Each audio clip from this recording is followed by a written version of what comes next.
We are going to spend a little bit of time talking about self-compassion, just kind of what it isn't, why it's important, and really just ask ourselves how we talk to ourselves when we're disappointed, when we're upset, when we fail, when we slip, for example, on a health goal. So everyone knows my name is Ashley. I am the CEO of Zesa Wellness, and unfortunately my3 couldn't hop on today, but she is watching. So thank you all for joining us and working to make your life happier and healthier, hopefully through adding a little bit of mindfulness in the mix. So if you aren't already, you can follow us on social media. We're on YouTube, Instagram, Twitter, here on Facebook at Zesa Wellness. And we try to update you guys on the latest and greatest tips and tricks and tools that you can integrate throughout your daily life.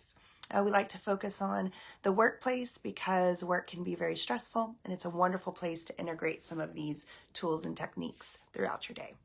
So I'm going to hop right into self-compassion. I've really dived into this topic over the past month and pretty enamored by all of the research that's out there. One of the leading researchers, Kristin Neff, talks about self-compassion in a way that it's basically being your own best friend. So it's different from self-love and self-care and so forth in that we specifically practice it. We can practice it throughout the day, anytime. But when we're feeling down, when we're feeling blue, when we're really discouraged, it's a great time to ask ourselves, how do we talk to ourselves? What are the things we're saying in our mind? Are we criticizing ourselves? Oh, you could have done better. Or, oh, I can't believe you ate that donut. Or man, that's going to make you fat. Or, oh, you should just feel so guilty for what you've done. How do you talk to yourself, especially in times of distress? And Kristin Neff says that we should talk to ourselves like we would talk to our best friend. When our best friend calls us and is complaining and is venting, are we going to criticize them and tell them, well, you know what? I bet he dumped you because you're, 35 or you're 40 or whatever. You're overweight. You're this, you're that. You're never going to say that to your friend. You're going to tell your friend that, you know what? That wasn't meant to be. You're a beautiful person and you deserve the best. And so although right now it doesn't feel good, just know that the future holds something better for you. So when we extend compassion to others, we really have to first truly start to extend it to ourselves. So self-compassion isn't something that's soft or weak. That's one of the myths that, if we're telling ourselves how wonderful we are and how great we are all the time, that not only do we become soft and weak, we also just kind of start letting ourselves get by with everything. And that's not the case. In self-compassion, we are just there holding ourselves in a compassionate way when we're feeling upset or angry. Another myth would be that it's selfish to be self-compassionate. If we're sitting there talking nice to ourselves, that we're just being, we're being selfish. No, we're really being encouraging. And the kinder we are to ourselves, the kinder we can be to other people. We're going to talk about compassion in a couple of weeks and how self-compassion is something that is inward, where compassion is something that's outward. So if we start cultivating that compassion within ourselves, we can really begin to take the step above empathy and really fall into this mindset of compassion for those that we encounter, for the things that we see we may not agree with them in the world. Maybe the more compassionate we are with ourselves, the more we can extend compassion to others. So there's some other myths that go along with self-compassion, but for today I'd like to talk about what self-compassion is, or more so what mindful self-compassion is. So mindfulness, as we've talked about, really is this just presence in the moment. It's really not judging the moment. It's just being in that moment, observing the moment. Mindful self-compassion takes it a step further, where in a stressful situation, we acknowledge, okay, I'm stressed, or okay, I feel pain, I feel suffering, I feel discomfort. And then we just recognize it and we sit in it and we experience it. And the next step is realizing that you know what? Everyone suffers. We're part of all humanity, and everyone at some point in their life is going to suffer. And it kind of just opens the picture a little bit broader than to this self-centered view of I'm hurting, but realizing that, you know what? I am hurting, but everyone hurts. And then once we do those two things, then we can turn it back in and offer ourselves some self-compassion. And at first it may seem kind of weird and odd if we lean towards self-criticism. But if we can change the way we speak to ourselves, we can really start changing the way our brain fires its neurons. All of the happy chemicals, dopamine, serotonin start to rise. So the science behind accepting what we're feeling, extending that to all of humanity, and then offering ourselves self-compassion, science is showing the same thing as it's showing with gratitude, that we become more resilient, we become more strong, and we're able to give more to our community.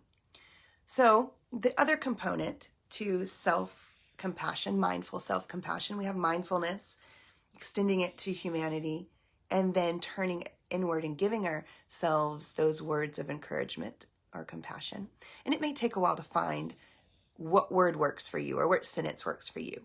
I have a little story before we do our meditation, but the other day, my daughter was very, very anxious. She was really stressed out. She was going through something. She was obviously suffering. And I just went through this workshop wonderfully with Kristin Neff, who went through these steps of accepting the pain, realizing everybody suffers, and then turning it inward and saying, you know what, it's okay. You're doing the best you can. You're going to get through this. I actually took some of that and I tried it with my daughter Riley, who's 10 and was really frustrated. I sat down on the bed with her and I went through this meditation. So let's do it together. If you guys would like, just find yourselves in a comfortable position. Sitting, you can stand if you want, or if you're walking, feel free to do a mindful stroll. As we find that place of comfortability yet ease, and we want to make sure that we're alert. We can keep a soft gaze down, eyes open or closed, whatever feels good for you. If you want to relax the shoulders, you can just take a deep inhale, reach the shoulders up towards the ears, and roll them back onto the shoulder blades.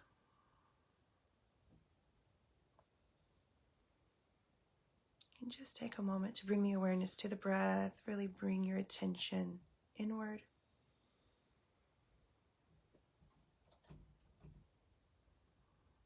And we're going to go through these 3 steps. And we're going to choose a situation that's just a little bit stressful, a little bit discomforting, not something that's overwhelmingly sad, or if you're dealing with something super challenging, try to focus on something a little minor for this to work for the first time.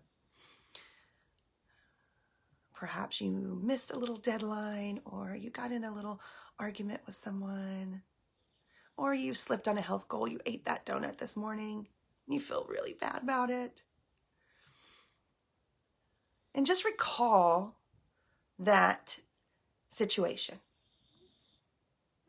And you're going to feel a little bit discomfort probably. You want to invoke a little bit of that uneasiness, sadness, whatever that pain or struggle is. Just open that up just a little bit.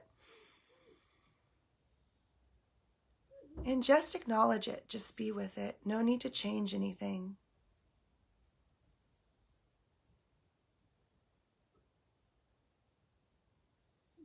And now,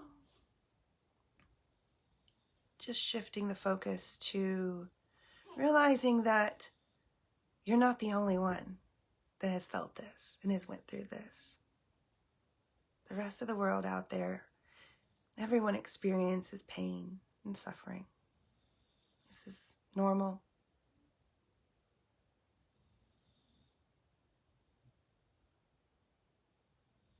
And now just shift the focus to self-compassion. And maybe you want to say to yourself, it's okay. I'm here for you, and don't be discouraged. You're doing the best that you can. And maybe that's what you say. It's okay.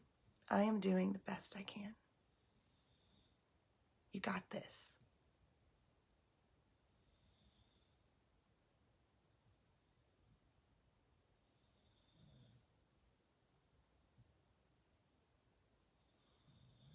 And just notice how the body feels a little bit more at ease. Knowing that any time during the day when we're feeling any of this struggle or pain, we can just come back and just acknowledge how we feel. Realize the rest of the world goes through things like this. And just offer ourselves a little bit of compassion. It'll be okay. You've got this. I'm doing the best I can. And when we're ready, we can just slowly come back to ourselves, opening the eyes if they were closed, maybe just stretching.